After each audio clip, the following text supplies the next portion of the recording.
Assalamualaikum warahmatullahi wabarakatuh.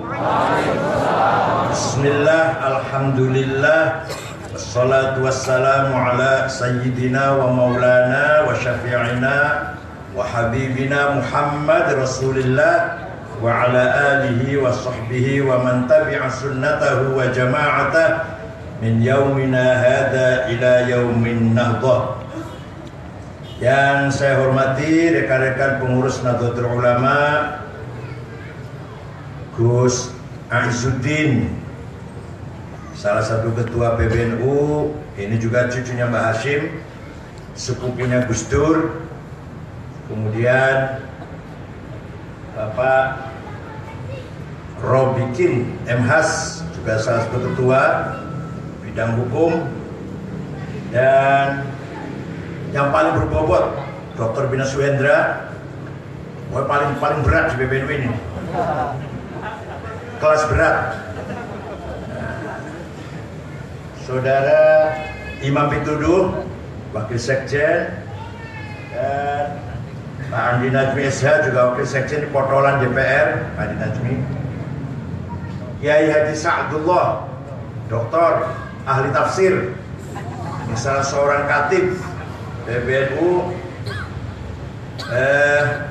Ustadz Lutfi Tamimi, tapi bukan saudaranya Salim Mubarak Tamimi, bukan saudaranya Abu Janda Salim Mubarak Tamimi, bukan. Tamimi udah lain lah. Ini Sekjen Lembaga Persahabatan Ormas Islam. Sudah ada lagi. Oh ya, Defnal Kiram, Defnal Muhtaram Syekh Daw min Jumilat Sudan Al-Islamiyah dari Sudan. Ini tadinya ngajar di Universitas Muhammad bin Saud, tapi rupanya gak disenangi karena tidak Wahabi. Sekarang pindah ngajar di Al-Azhar. Saudara-saudara sekalian yang saya hormati, acara ini boleh diucapkan, boleh dinamakan Saudara Nabil, Sekjen Baganusa, Pak Umar Syah, Ketua PBNU, Sekjen Baganusa, tapi entah bisa pecah apa enggak, nggak tahu saya.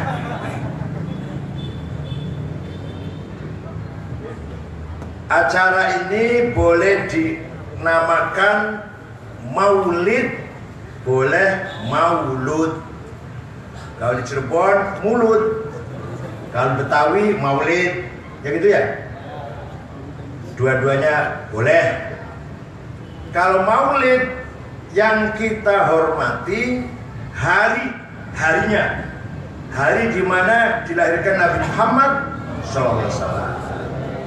Namanya isim zaman, apa namanya? Kalau orang Cirebon bilangnya Maulud. Yang dihormati bayi yang dilahirkan, bayinya itu yang dilahirkan, namanya isim maf'ul. Isim apa? Jadi kalau maulud, kita menghormati sosok Nabi Muhammad yang dilahirkan. Kalau maulid, yang kita hormati adalah harinya. Dua-duanya boleh, yang penting ada senatnya, yang penting. Terutama yang ceramah ada amplopnya lah, yang penting. Saudara dulu yakin ini Khatib Syuriah, kenapa di belakang sini? Setelah Rasulullah SAW dakwah di Mekah 13 tahun, hanya mendapatkan pengikut 120. As-sabiqunal awwalun itu 100. Akhirnya terpaksa beliau hijrah ke kota Yathrib, 485 km utara Mekah. Mengapa kota itu dinamakan Yathrib? Karena yang mendirikan, yang membangun kota tersebut namanya Yathrib bin Laun bin Amliq bin Sam bin Nuh. Apa ya? Apa ya? Kemudian apa? Pulang nanti. Yang membangun namanya Syekh Yathrib. Maka kotanya makan Yathrib.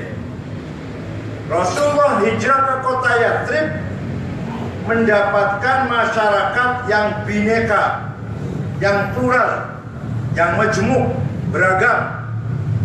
Ada penduduk kota Yathrib Muslim pendatang, migran, namanya Muhajirin.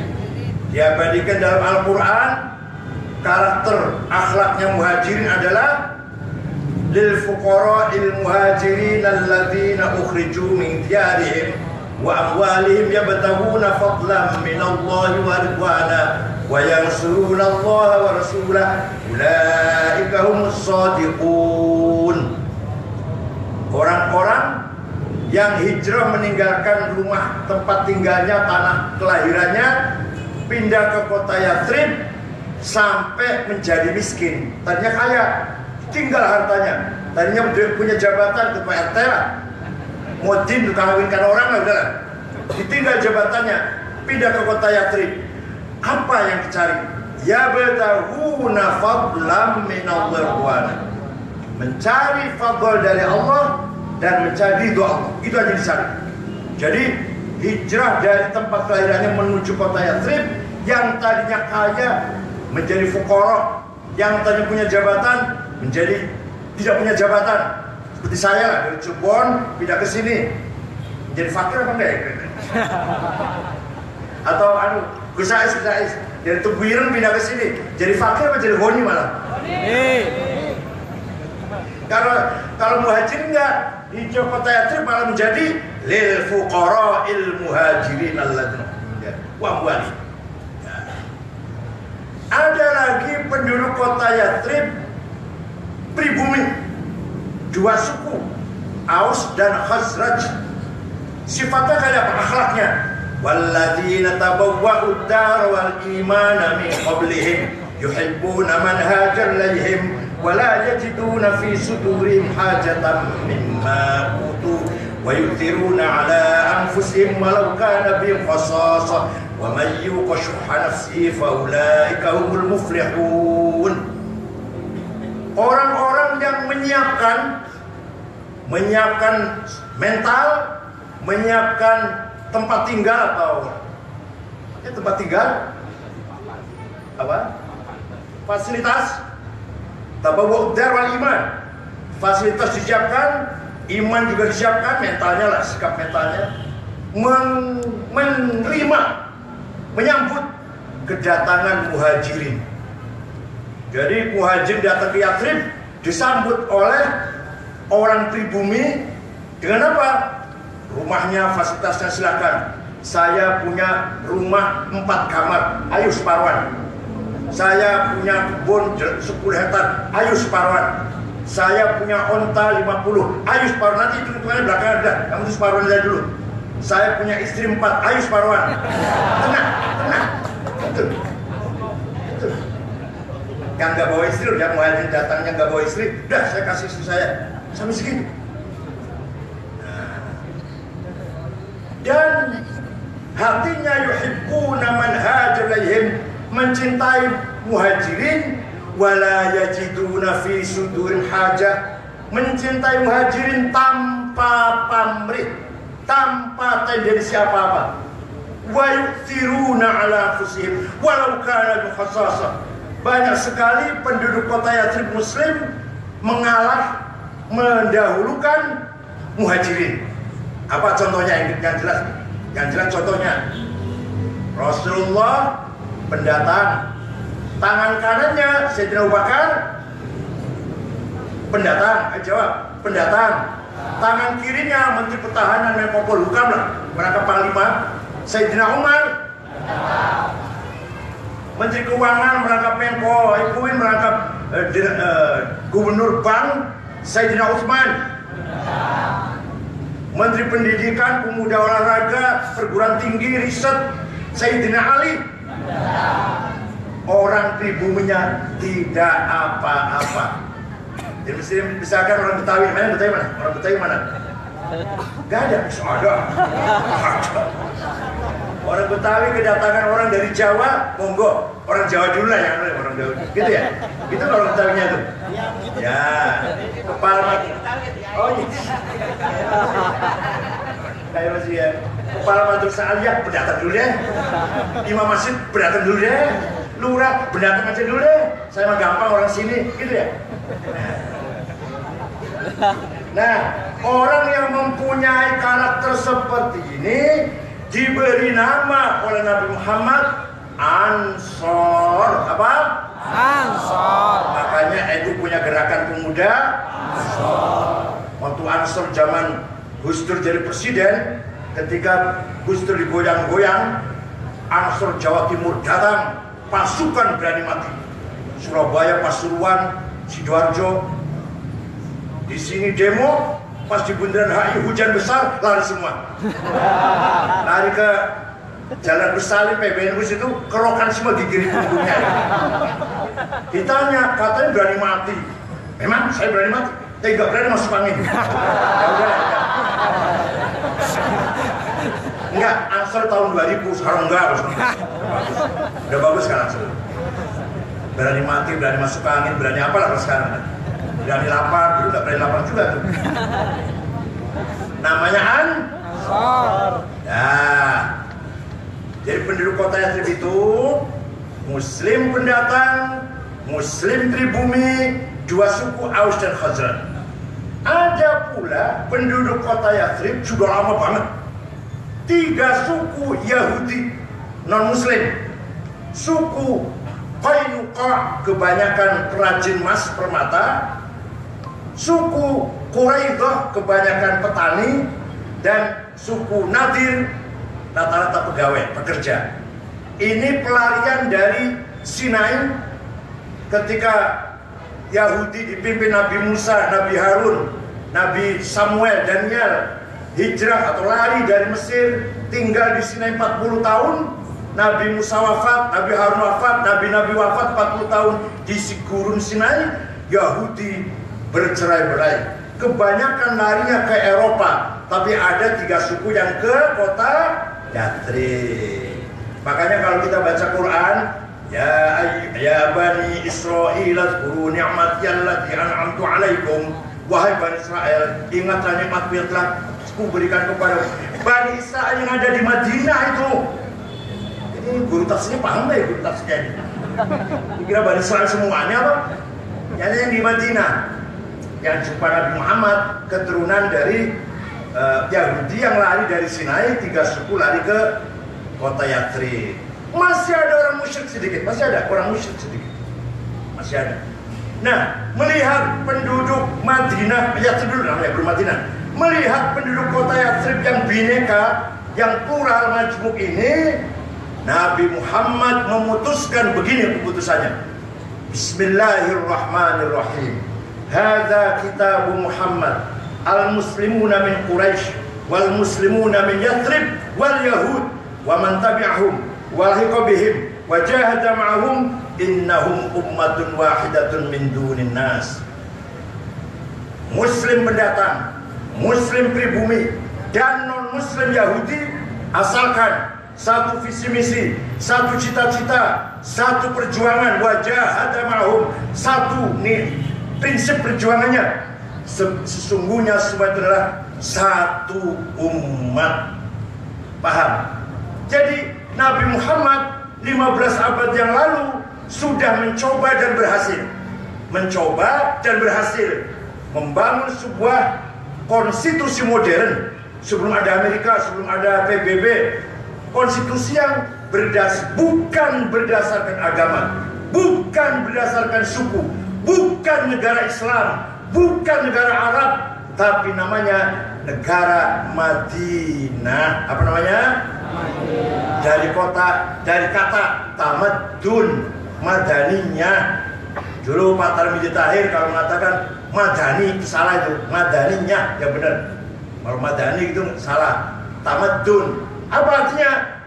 Platformnya masyarakat itu bukan agama dan bukan suku, bukan etnik, tapi apa? Kebenaran, kebersamaan, keadilan. hak dan kewajiban sama, seadil-adilnya.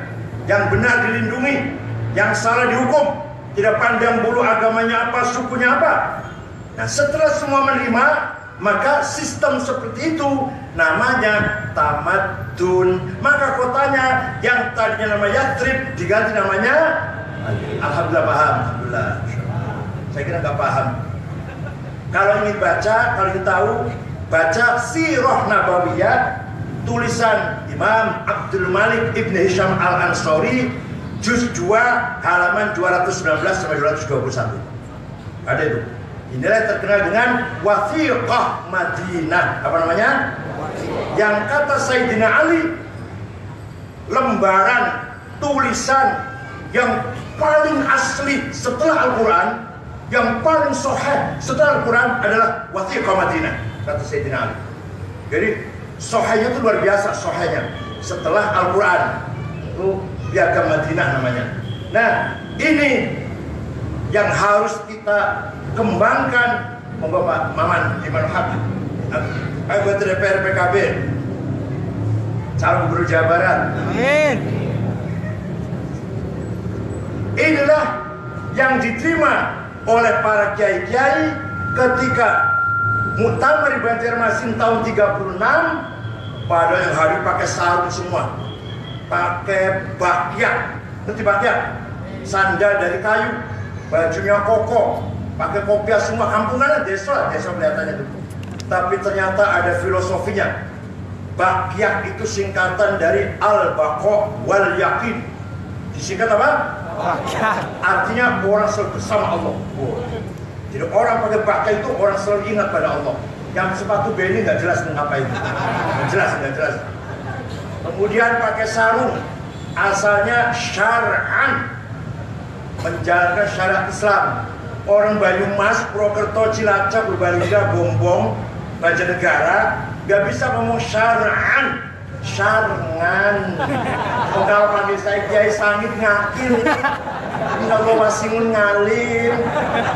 Udah ngalamin Rasulullah jamangan, sapangat Rasulullah.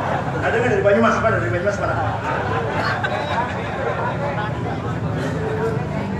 Maka syar'an, orang Banyumas bilangnya apa? Sarungan, sarungan.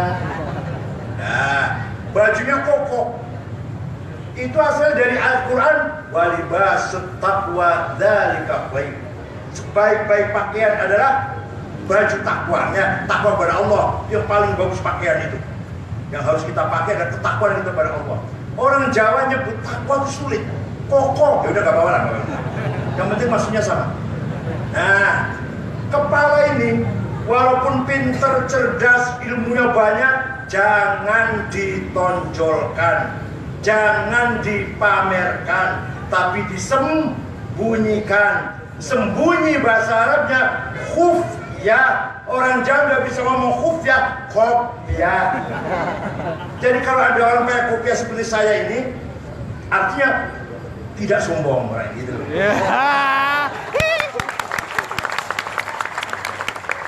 Kalau ada orang pakai kopya kok sombong, salah terbit, perlu dicabut dari peredaran itu.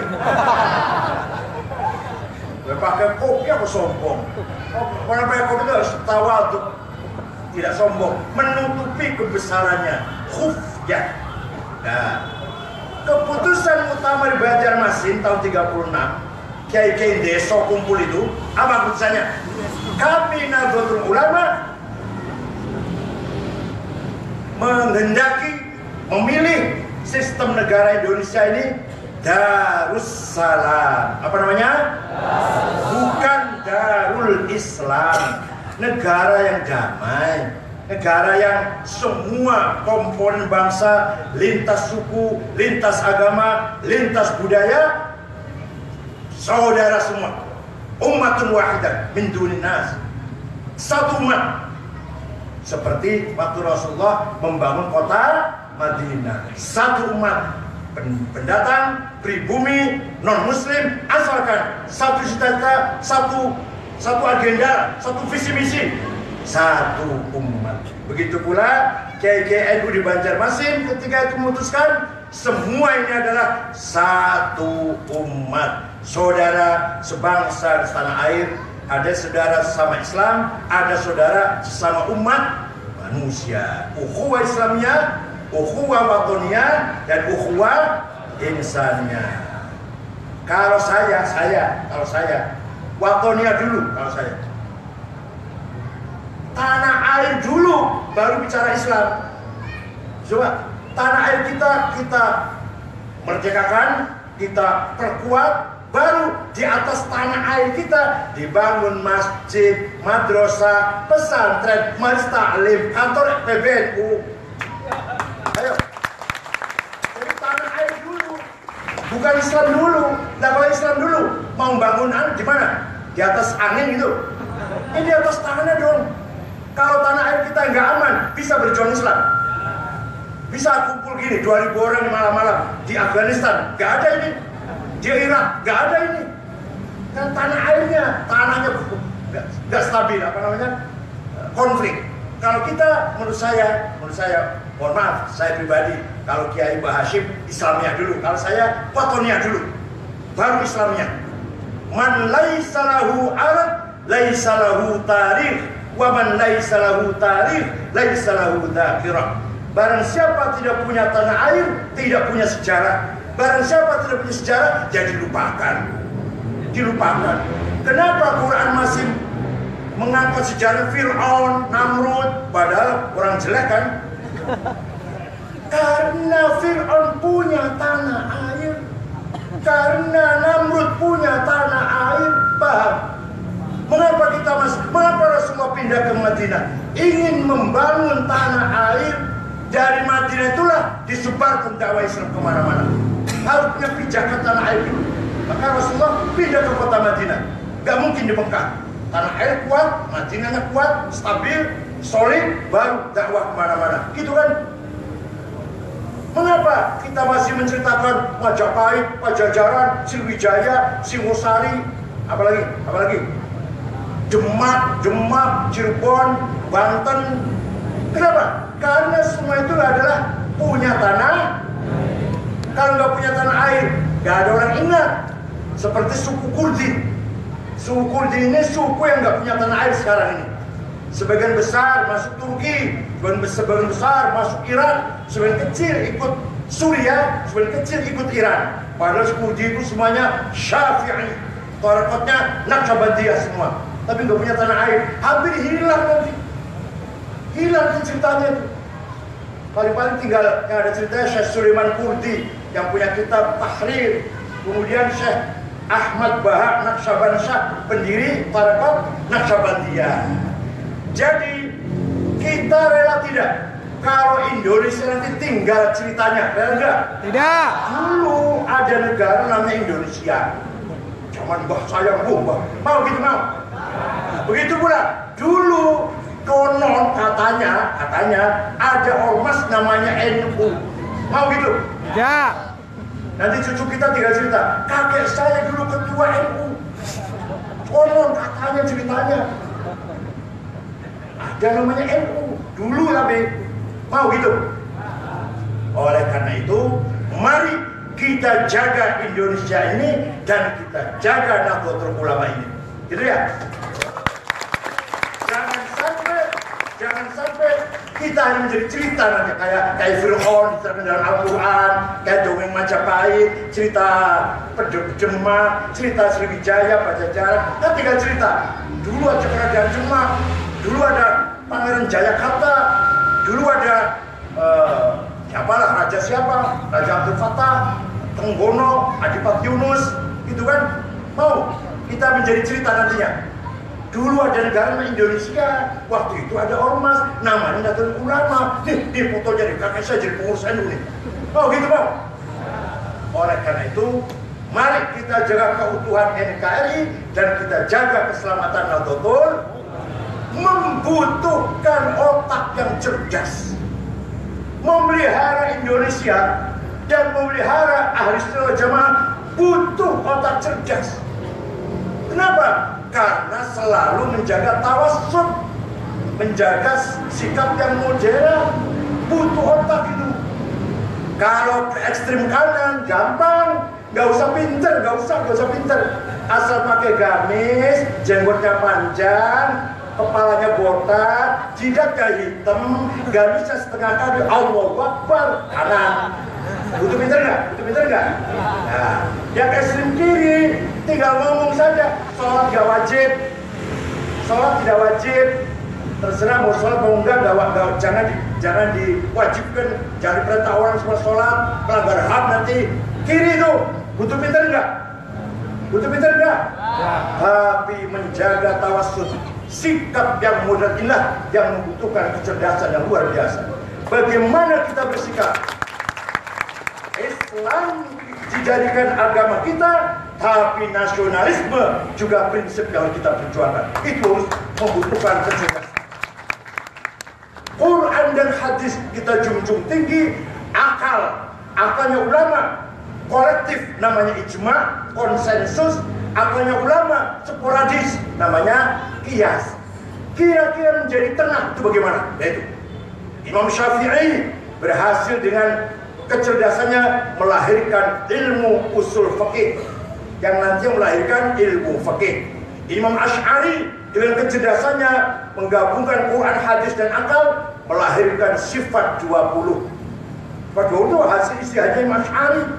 Nggak ada di Quran Allah punya sifat 20, nggak ada itu. Jangan 20, Allah itu wujud, nggak ada di Quran. Allah itu ada, nggak ada di Quran itu. Itu Imam Asy'ari yang mengatakan Allah punya sifat wujud. Bahkan wujudnya Allah itu sebelum ada lapan wujud. Allah itu yang maha ada. Allah ada sebelum kata ada itu ada. Bahkan kita bisa menggunakan kata ada karena ada yang ada. Kita menggunakan kata tidak ada karena ada yang ada. Maka yang ada hanyalah yang ada. Tidak ada itu ada. Paham?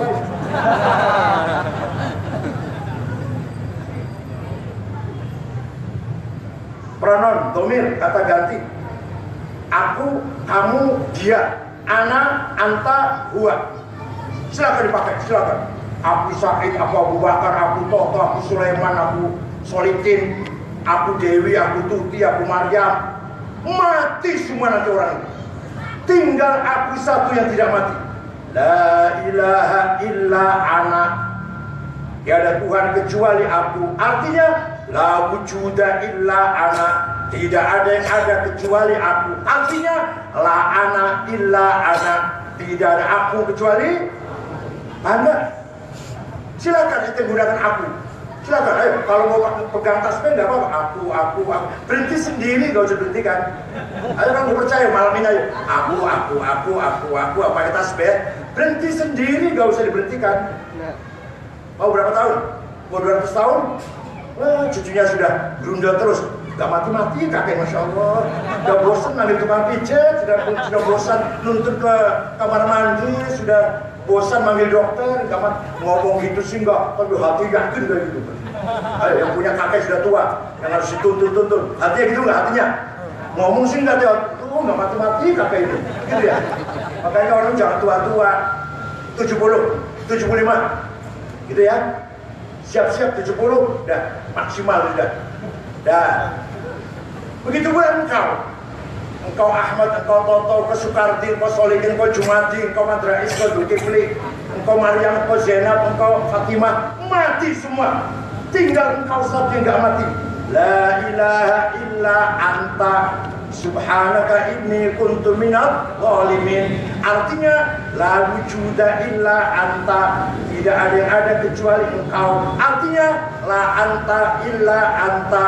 Tidak ada engkau kecuali. Paham betul? Begitu pula dia Ahmad, dia Abu Bakar, dia Hasan, dia Tumuti, mati semua. Dia Tuti, dia Dewi, dia Dian, mati semua. Tinggal dia satu yang gak mati. La ilaha illa huwa. Artinya la wujuda illa. Artinya la huwa illa huwa. Tidak ada dia kecuali dia. Itu Imam Asy'ari.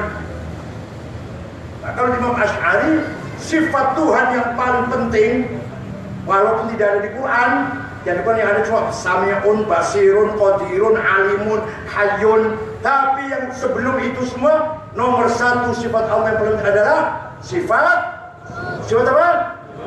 Nomor dua, nomor tiga, nomor empat, nomor lima, nomor enam, tujuh, kudrah, iradah, sama, basar, ilmu, hayah, kalam, kaunu qadiran, kaunu muridan, kaunu sami'an, kaunu basiran, sampai 20. Gitu ya? Pegang sampai mati, jangan hilang. Ya, itu namanya sikap tengah di dalam akidah. Walhasil yang namanya membangun cara berpikir tawassut butuh orang cerdas. Kalau kanan gak usah cerdas, asal apa tadi apa? Asal apa tadi? Jemput panjang. Kalau kiri gak usah asal sholat tidak wajib ke kiri itu. Ini menjaga tengahnya. Lah, Haji Hashim Asy'ari berhasil meletakkan dasar-dasar tawassut fisiyasatil ulya, bukan politik praktis, dan politik yang tinggi.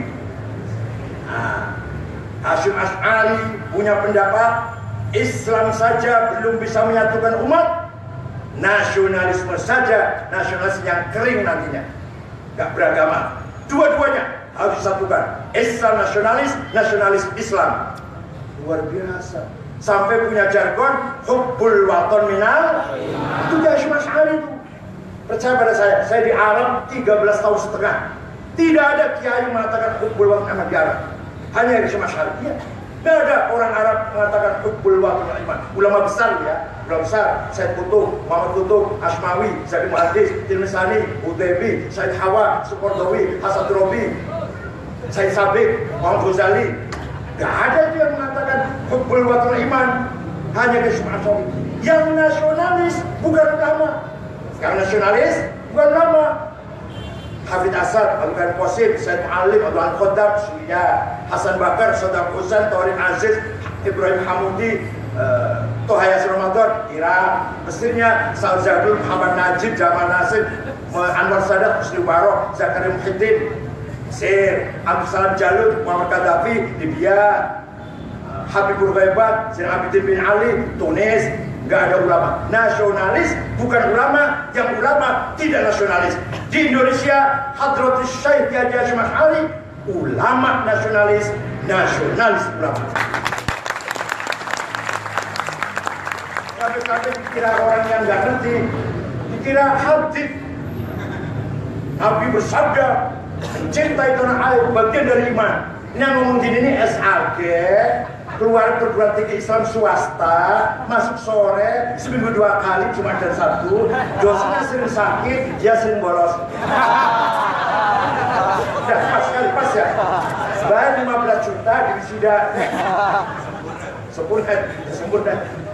Masuk sore, seminggu 2 kali. Berapa lagi? Dosennya sering sakit,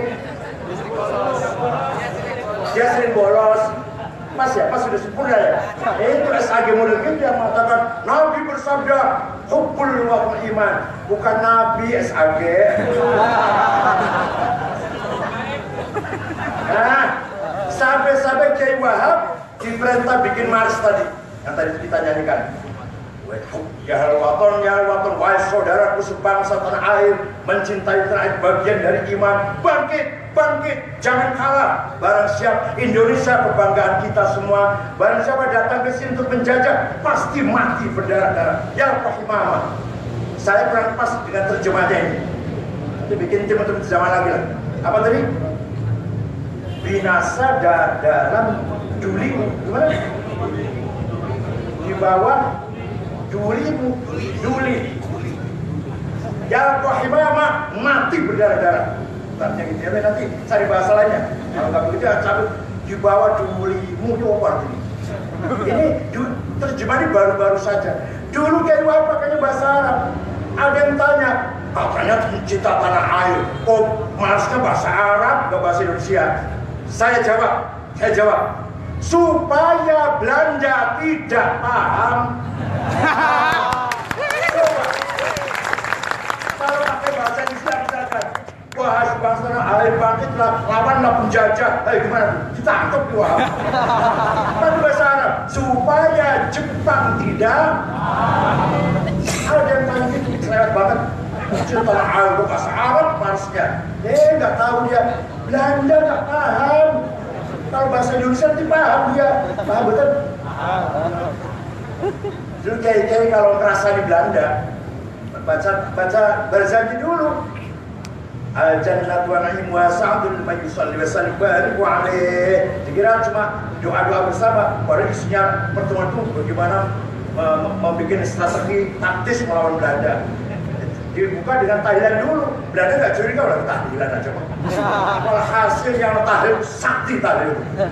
Kata Panglima Gatot cerita ada seorang pengkhianat lapor pada Jepang. Mau nggak saya tunjukkan Jenderal Sudirman? Iya, mana? Jenderal Sudirman sudah terasa akan ada sesuatu ini. Semua orang yang ada di situ ganti pakaian, sarung, baca tahlil. La ilaha illallah, la ilaha illallah. Datang Jepang dengan orang yang khianat tadi, itu orangnya itu. Nggak percaya. Masa Panglima Jenderal Sudirman pimpin tahlil, kamu bohong. Malah orang ini yang terpeleng oleh Jepang. Ini yang cerita Panglima Gatot. Panglima TNI. Walhasil tahlil itu ya, kalau mau nggak boleh nggak apa-apa.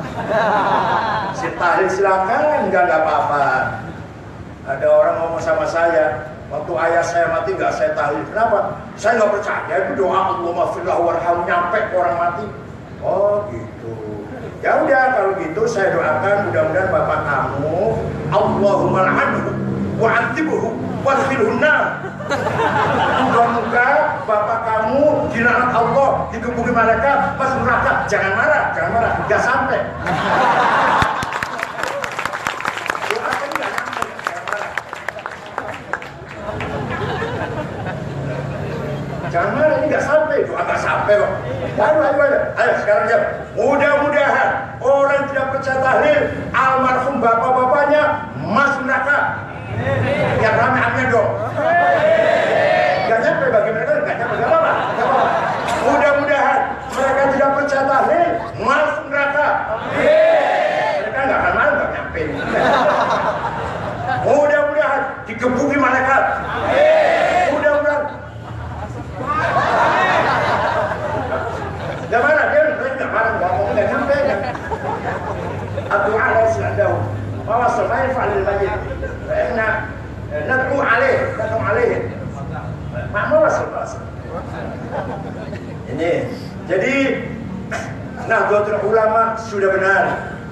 Nahdlatul Ulama sudah ashabul haq. Nahnu ashab.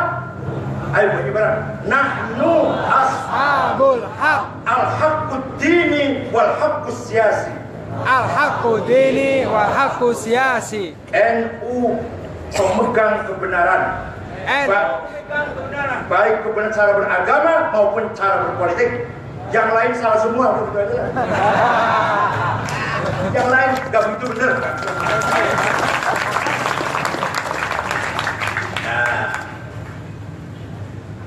setelah tahun 8 Hijriah, disingkat saja ini. Kalau saya cerita hafal saya.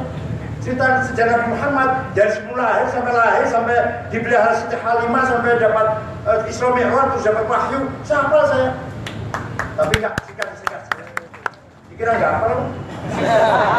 Walaupun bukan Habib, bukan Jawa asli.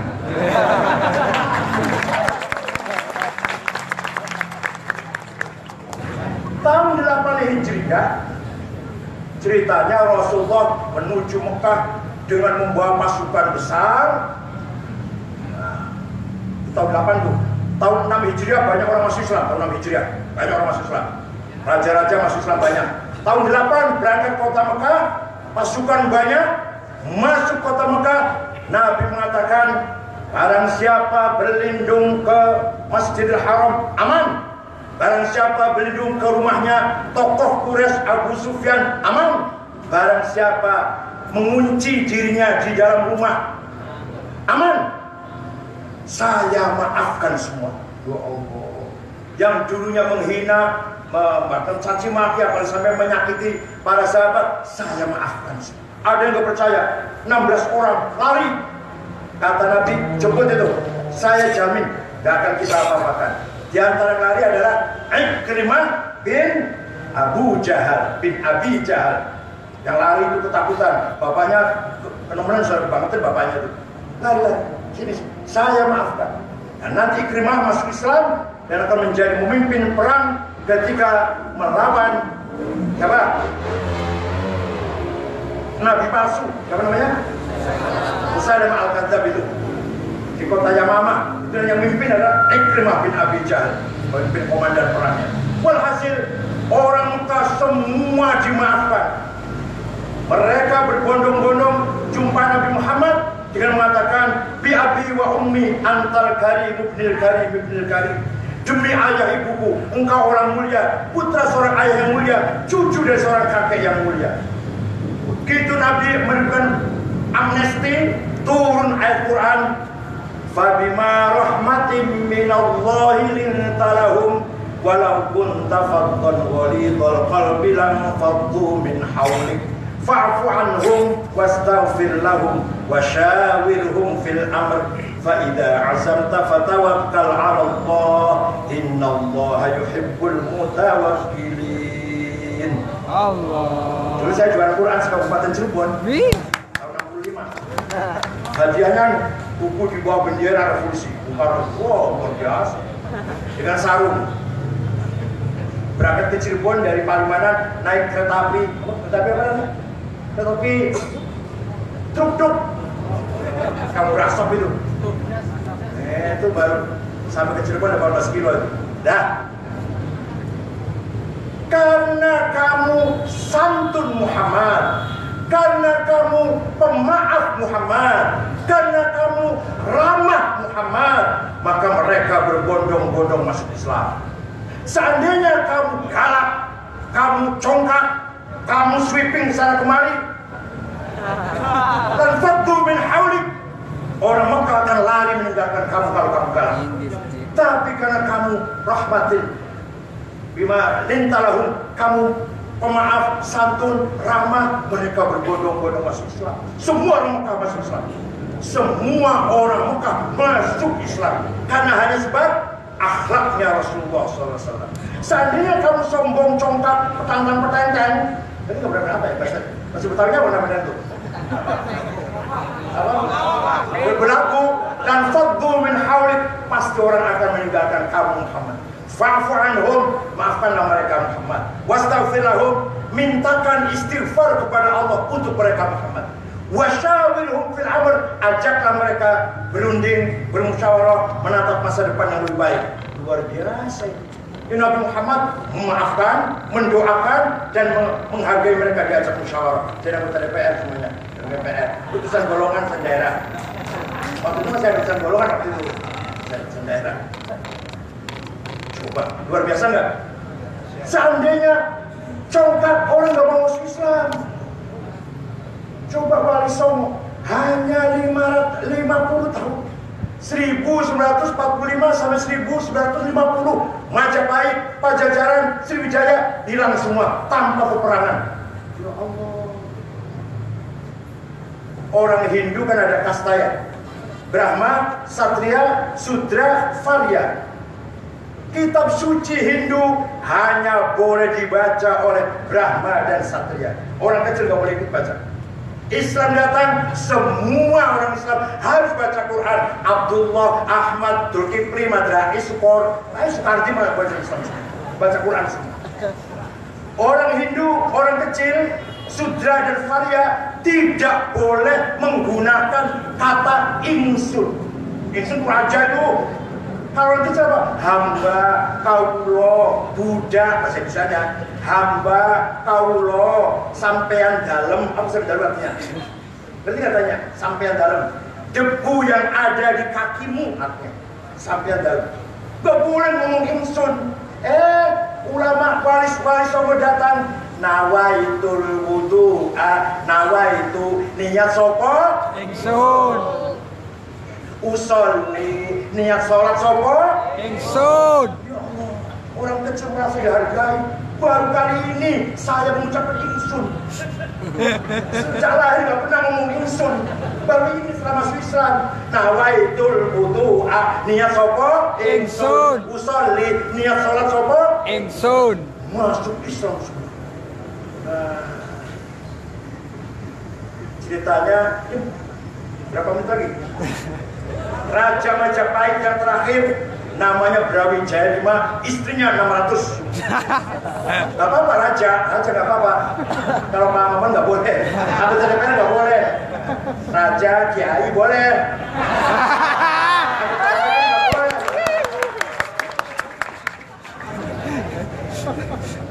Di antara istrinya Muslim, Cina, Muslim, namanya Subakji. Punya anak laki-laki namanya Jinbun. Nakal, kalau ibunya Cina nakal pantas lah ya. Nakalnya anak ini, gak kayak anak dari istri yang lain. Diusir dari istana. Keluar dari istana, jalan ke timur 40 km, masuk Surabaya, jumpa dengan Syekh Rahmatullah bin Ibrahim As-Samarqandi. Syekh Ibrahim Samarqand datang ke Jawa, berlabuh mendarat di kota di Palang, kecamatan di Tuban, bawa anak dua namanya Ali Murtadho dan Rahmatullah, dan ada ponakan namanya Abi Hurairah. Alhasil jumpa dengan Rahmatullah, masuk Islam, diganti namanya Abdul Fattah, bukan Jinbun. Setelah belajar Islam 5 tahun, paham Islam, permisi guru, syekh, saya anak raja, maka saya harus jadi raja. Harus jadi raja saya. Oh iya nak, saya doakan, saya restui, saya mendukung. Kalau yang jadi raja, gak usah kiai.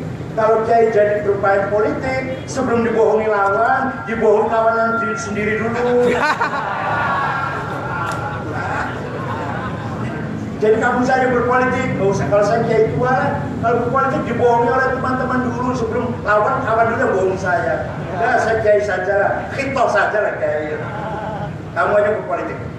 Ringkas cerita, tidak lama berdirilah awal mamlakah Islamiyah fi Jawa, wahya mamlakah Demak Bintoro.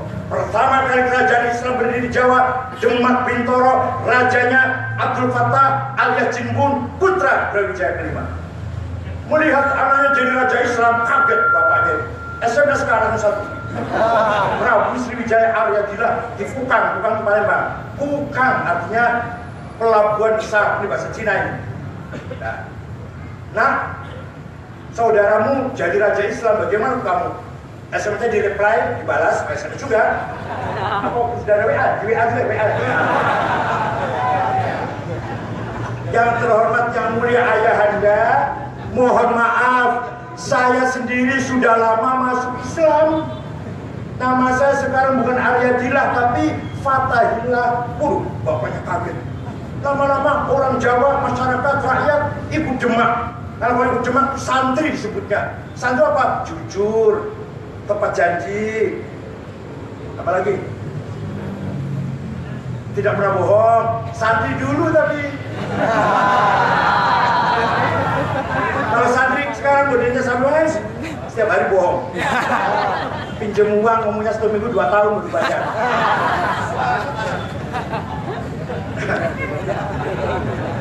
Kalau ikut Demak santri, kalau nggak ikut Demak kotor abangan. Karena apa? Karena habis kelonan dengan istri mandi. Orang Hindu nggak ada itu.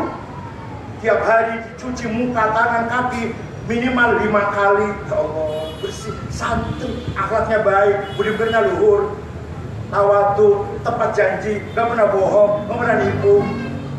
Demi santri. Saking kepengen dipanggil santri, orang Hindu berbondong-bondong masuk Islam.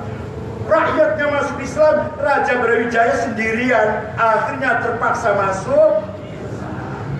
Kemana itu Majapahit?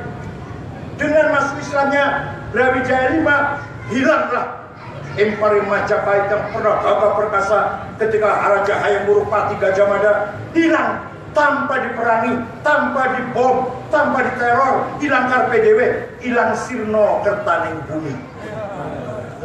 Kemana ilmunya? Katanya ilmu orang Majapahit bisa terbang, bisa sakti lah, bisa menghilang, bisa terbang. Kemana? Surodiro Joyo ningrat lebur dening panas bumi.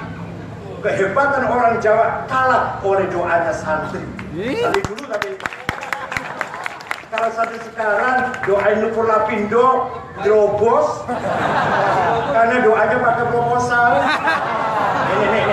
Nih, serius nih. Waktu Nabi Muhammad Mi'raj melihat ada orang gagah tinggi besar, daging mukanya ambrol. Ada di kisah Mi'raj, ada yang dibaca. Daging mukanya ambrol. Nabi tanya pada malaikat Jibril, siapa itu malaikat Jibril? Gagah tinggi besar, daging mukanya kok ambrol. Oh, niku umat panjenengan, umatnya antum, umatnya ente yang rajin bikin proposal.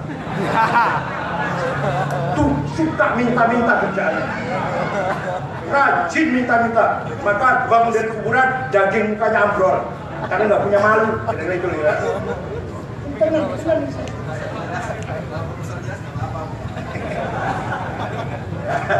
Nah, suruh dirojain terbut dari pasti dengan doanya santri, keningratan kejayaan kebesaran orang Jawa hilang. Itu Majapahit. Pajajaran, kerajaan Siliwangi, mendengar ada agama baru, mengajarkan Quran, namanya Syekh Hasanuddin Syekh Kuro, jenengas Jengklok, Kerawang. Berangkatlah Raja Siliwangi ke Rengas Jengklok, bawa golok, saya punya. Sampai di sana, sampai di Rengas Jengklok, ada perempuan kutilang, kuning, tinggi, langsing. Sama kan istrinya buntet, gembrot, kuning, tinggi, langsing. Namanya siapa namanya? Rara Santa. Putrinya siapa? Bapaknya namanya siapa? Ki Gede Tapa, kepala bandar Pelabuhan Cirebon. Lah, Raja Siliwangi yang mau membunuh Syekh Kuro, klepek-klepek, jatuh cinta, suaranya enak, baca Quran, langsung apa Ustaz?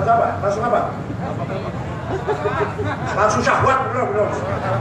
Akhirnya melamar kepada Syekh Kuro. Itu muridnya Bapak Kiai, untuk saya saja ya, silakan dikawin, masuk Islam. Oh ya udah masuk Islam. Ada mas kawin, apa mas kawinnya? Lintang Kerti. Lalu apa? Tasbih. Ya udah saya cari Lintang Kerti. Gak ada di sini, ada yang di Mekah. Ya udah saya mau berangkat ke Mekah. Langsung, hong, gak bisa terbang. Biasa kalau hong terbang biasanya. Sekali lagi, hong macet. 3 kali, hong gak bisa terbang. Kata Syekh Kuro sambil ketawa, hehehe, kamu sudah masuk Islam, maka kalau mau terbang baca Bismillah sebelum hong. Oh gitu ya, Bismillahirrahmanirrahim, hong, terbang sampai ke Mekah. Percaya silahkan, gak apa-apa dongeng.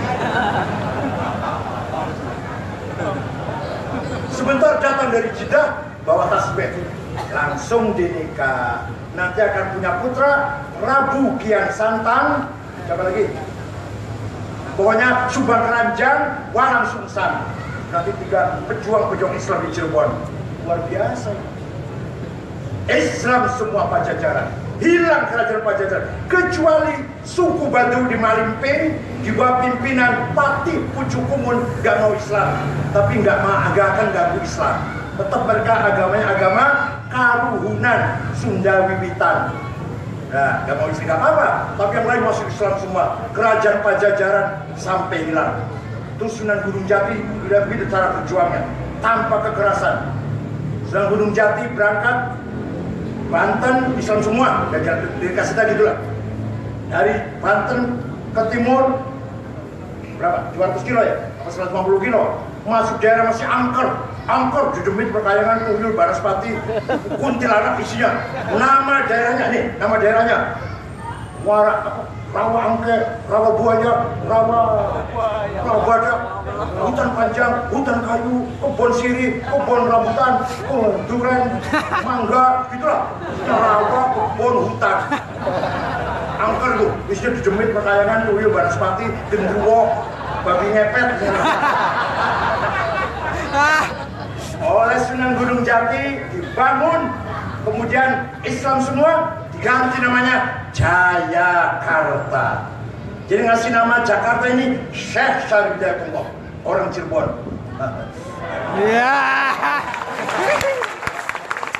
Bukan orang sumbang.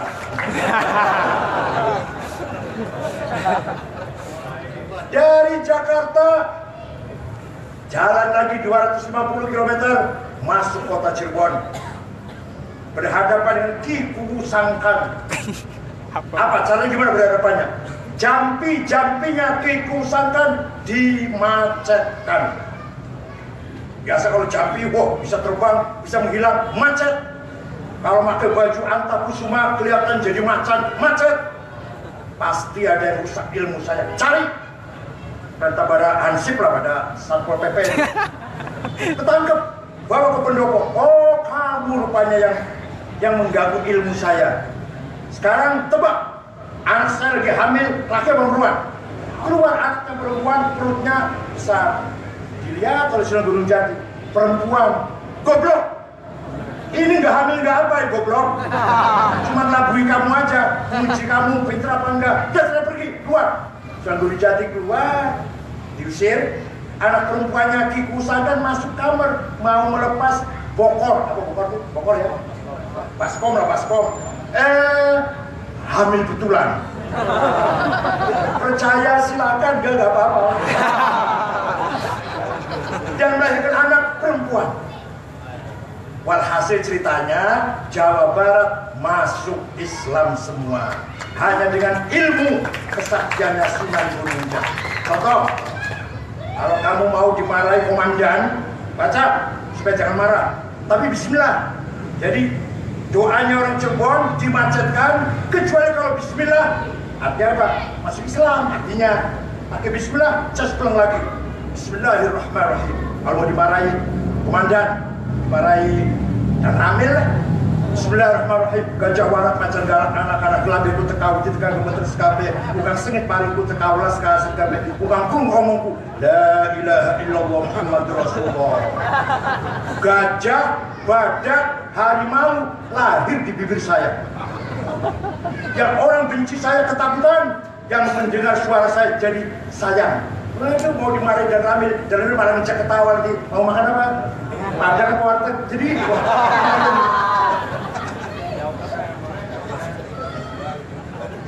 ada lagi jampi yang kalau dibaca ente nanti dikawal oleh macan. Bismillahirrahmanirrahim. Asyhadu an la ilaha illallah wa asyhadu anna Muhammadar Rasulullah. Gelap pasangan gelap sewu suaraku macan putih dadaku macan orang injilku yang macannya Allah la ilaha illallah Muhammadar Rasulullah. Baca terus-terusan, kalau masuk DPR kelihatan ada yang kawal macan. Oh, masih banyak. Apalagi jalan buyan. Kalau punya pacar lari jalan buyan. Putar giling. Bismillahirrahmanirrahim. Semua haji jalan buyan dan seterusnya lah. Rahasia dan rahasia.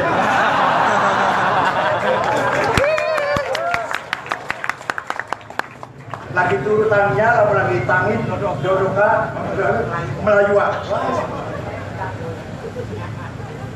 Banyak sekali jampi-jampi Cirebon dimacetkan oleh Sunan Gunung Jati, kecuali ditambahi Bismillahirrahmanirrahim, dipungkasi dengan la ilaha illallah. Artinya kecuali masuk Islam, nanti cesplung lagi doanya. Jadi sebenarnya yang cesplung itu Bismillahnya itu dengan la ilaha Muhammadur Rasulullah. Tapi enggak, supaya tidak menyinggung perasaan orang Cirebon, dibiarkan jambi Jawanya. Tuh caranya. Ada kiai jalan, orang Jawa sesajen nasi sekepel di pojok. Apa ini sesajen kiai? Itu apa? Ngusir roh jahat, pekayangan diremit Banaspati, berlari lah, babi ngepet, kuntilanak. Kata kiai, supaya larinya jauh, potong kambing satu, masak nasi, masak beras 15 kilo. Oh ya kiai, potong kambing jadi gulai 30 piring, beras jadi nasi 30 piring. Kiai sudah siap ditaruh di pojok mana kiai? Bukan ditaruh di pojok, nah, dimakan oleh tetangga, teman fakir miskin, terutama oleh anak-anak yatim. Sebelum dimakan, doa dulu. Minta apa? Supaya kamu selamat, istrimu selamat, anakmu selamat, hartamu selamat, hidupmu selamat, matimu selamat. Maka namanya bukan sesajen, tapi coba kalau sesajen ditendang kayak kaki, apa ini musyrik, bid'ah, gak jadi Islam, gak jadi Islam. Kayak Presiden Muammar Gaddafi, Suatu ketika jumpa dengan Raja Bokassa, Raja Afrika Tengah. Bokassa kasih Islam ya. Kamu saya kasih uang sekian juta dolar, dan kantor-kantor pemerintah, Kementerian Dalam Negeri, Kementerian saya bangunkan. Kata Muhammad, oh iya, masuk Islam, syahadat. Karena dia uang. Nah, pagi masuk Islam, sore ada petugas datang. Raja kan sudah masuk Islam ya. Ada kewajiban apa? Khitan. Apa khitan tuh? Dipotong itunya sedikit. Apa? Dipotong itunya sedikit. Enggak semua, enggak sedikit. Separuh aja enggak. Sedikit. Masih utuh. Enggak. Ngeri. Enggak. Kalau kita enggak. Lebih baik saya keluar dari Islam. Kalau Raja keluar dari Islam, namanya murtad, dipotong lehernya. Kata Raja Bokassa, agama apa ini? Masuk potong, keluar.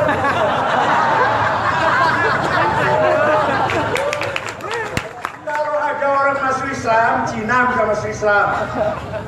Masuk syahadat ya. Nanti sholat lima waktu. Ada lagi qobliyah ba'diyah dan tahajud. Ada lagi duha. Puasa Ramadan ya. Ada lagi Senin Kemis. Dan puasa nisfu Sya'ban. Rajab juga puasa. Ada lagi nanti zakat 2,5%. Ada lagi wakaf, sedekah, infak. Wah, enggak ada masuk Islam ya. Enggak masuk Islam ya. Kalau ada Cina masuk Islam biarkan. Nanti sunat dewe, nanti sunat sendiri nanti. Biarkan aja, biarkan. Nanti sholat sendiri nanti. Paham nggak? Itu cara dakwahnya Wali Songo. Maka hanya 50 tahun Islam tersebar di seluruh Nusantara. Nah, tema muktamar di Jombang tanggal 1 sampai tanggal 5 Agustus 2015, tema besarnya adalah memperkokoh Islam Nusantara, Islam yang moderat, Islam yang toleran, Islam yang tawassut, tawazun, dan tasamuh. Bukan Islam radikal, bukan Islam kereng, apalagi teroris, apalagi. Ya Allah, sahabat tanya pada Rasulullah, ayyul islami afdal ya Rasulullah, ajaran agama Islam paling utama itu apa sih? Nabi jawab, ifsya'us salam wa it'amut ta'am. Sebarkan kedamaian, ciptakan kedamaian, ifsya'us salam, dan entaskan kemiskinan, hilangkan kemiskinan. Orang miskin supaya semuanya sejahtera. Udah, itu Islam paling afdol itu. Ifsya'us salam wa it'amut. Ini agenda PBNU adalah ekonomi rakyat kecil, pendidikan, dan kesehatan berangkat dari semangat Islam Nusantara. Kita jadikan budaya Nusantara infrastruktur dari agama. Budaya perkuat, agama di atasnya. Namanya budaya kita jadikan infrastruktur. Islam dibangun di atas budaya. Watonnya dulu, baru Islam, gitu ya? Nah, udah, selesai. Kalau sudah paham, sudah alhamdulillah. Itu namanya Islam Nusantara. Berangkat dari Islam Nusantara, kita pertahankan kedaulatan NKRI. Politik, ekonomi, budaya, hukum. Kita pertahankan kekayaan Indonesia. Tambang batu bara, nikel, emas, apalagi boksit. Kita pertahankan minyak, gas, kita pertahankan budaya kita. Silakan yang lain joget-jogetan, NU tetap salam naria. Setuju nggak? Silakan yang lain, apa radikalisme, terorisme, perkosa LGBT. Tapi kita tetap salam naria, maulid Nabi, pakai sarung, nggak pakai celana dalam. Supaya demokratis, memberikan kebebasan luar jalan. Nih, Nabi Musa dipelihara oleh siapa? Siti Asia, istrinya Fir'aun. Nabi Musa sejak bayi di dalam istana Fir'aun. Begitu melek, begitu tabis apa? Begitu ya sebelum balik. Begitu mulai ngerti lah apa yang dilihat, kekufuran, kefasikan, kemungkaran, maksiat di dalam istana loh. Begitu bayi ini melek, yang dilihat apa? Maksiat, mungkarat, minum, jogedan, zina, kebebasan seks, mabok-mabok, kufur, nyembah Fir'aun, musyrik. Tapi karena Musa dipelihara oleh Siti Asia, mar'atun salihah mukminah. Jadi kafir nggak Musa? Jawab, jadi kafir nggak Musa? Pelaku maksiat tidak? Bahkan anti maksiat, anti mungkar, anti kufran. Berkat dipelihara oleh sayyidah, mukminah, abidah, salihah. Begitu pula kita. Kalau dipelihara oleh kiai, dipelihara oleh ulama, silahkan di luar LGBT, teroris, narkoba, ekstasi, apalagi heroin, kokain, ganja, limban sepeda. Silakan. Kita tetap anti narkoba, selamat dari narkoba, selamat dari LGBT, selamat dari terorisme, radikalisme. Karena kita dipelihara oleh ulama. Ulama adalah mukminin, solihin, abidin. Paham? Seperti Nabi Musa, walaupun dididik, walaupun di tengah-tengah istana yang penuh mungkar, maksiat, kufur, fujur, fusuk, tapi yang diharam mar'atun sholihatun abidah mukminah. Nabi Musa besar, tidak menjadi kafir, tidak menjadi fasik, tidak melakukan maksiat karena berkat didik oleh Sayyidah Asia. Silakan yang lain mungkar maksiat, Nabi Musa tidak. Sama, kita ini silakan di sebelah sana narkoba, sebelah sana radikalisme, sebelah sana macam-macam. Kita di sini maulid Nabi. Adem kan? Alhamdulillah. Sudah makan tadi? Kebagian nasi kotak belum? Kalau enggak saya cewek ngambil. Sudah kebagian semua nasi ini. Sarung ada boleh belum? Ada sarung. Gak usah radikal ya. Udah sarung udah. Gak usah radikal ya. Ada sarung ada insyaallah. Cukup Nabi, cukup sarung cukup semua. Udah, jangan khawatir cukup semua. BHS apa HBS? Mari kita teladani Nabi Muhammad SAW yang akhlaknya karimah dan santun, ramah dengan siapapun. Itulah akhlak Rasul. Saya walaupun bukan keturunannya, setengah mati lah berjuang ingin seperti Rasulullah akhlak. Walaupun saya bukan Habib. Saya bukan Habib. Pak Maman bukan Habib. Saya bukan Habib. Pak Imam Pituduh bukan Habib. Tapi semuanya orang-orang yang ingin akhlaknya seperti Rasulullah. Jangan-jangan yang Habib malah enggak, jangan-jangan. Enggak, bukan Habib Jakarta, Habib sana, Habib Filipina. Habib Thailand. Bukan Habib Jakarta, bukan. Habib Thailand, Filipina sana.